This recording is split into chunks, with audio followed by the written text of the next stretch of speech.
Hi friends, welcome to our channel. இன்னைக்கு நம்ம பார்க்க போகிறது எக் தொக்கு. ஸ்டவ் ஆன் பண்ணிட்டு ஒரு வானல் வச்சுக்கலாம்.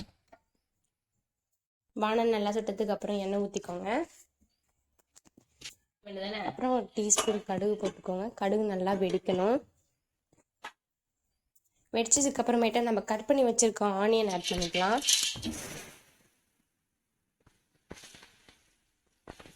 ஆனியன் ஆட் பண்ணிட்டு நல்லா வதக்கிக்கலாம். நல்லா வதங்கணும்.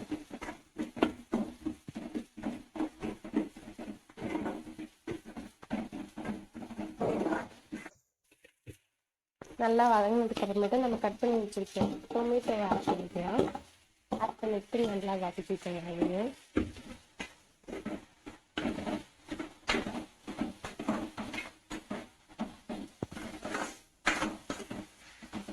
ஒன்றா சேர்ந்து நல்லா வதக்கிக்கோங்க. நல்லா வதங்கினதுக்கு அப்புறமேட்டா ஒரு டீஸ்பூன் மஞ்சள் ஆட் பண்ணிக்கலாம். அப்புறம் கொஞ்சோண்டு சாம்பார் பொடி ஆட் பண்ணிக்கலாம். எனக்கு தேவையான அளவுக்கு உப்பு ஆட் பண்ணிக்கலாம். நல்லா மிக்ஸ் பண்ணி விட்டுக்கோங்க.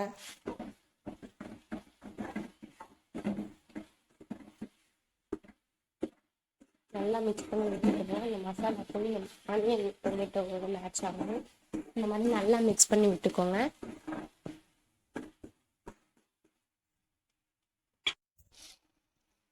கொஞ்சோண்டு தண்ணி ஊற்றிக்கலாம். அது வெங்காயம் தக்காளி நல்லா வெட்டத்துக்காக. அப்போ தான் நல்லா இருக்கும் டேஸ்ட். ஸோ தண்ணியெல்லாம் சொல்கிறதுக்காக பிளேட் போட்டு க்ளோஸ் பண்ணிக்கலாம்.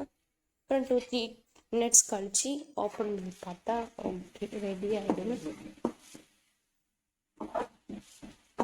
ஓகே ஃப்ரெண்ட்ஸ், ரெடி ஆகிடுச்சு நினைக்கிறேன். அப்புறம் ஒரு 2 eggs நம்ம ஆல்ரெடி எவிச்சு வச்சுருக்கலாம். அதை நம்ம ஆஃபாக கட் பண்ணிக்கலாம். கட் பண்ணிவிட்டு ஒரு பிளேட்டில் எடுத்து வச்சுக்கலாம். தென் நம்ம செஞ்சு வச்ச அந்த தக்காளி தொக்கோட போட்டுக்கலாம்.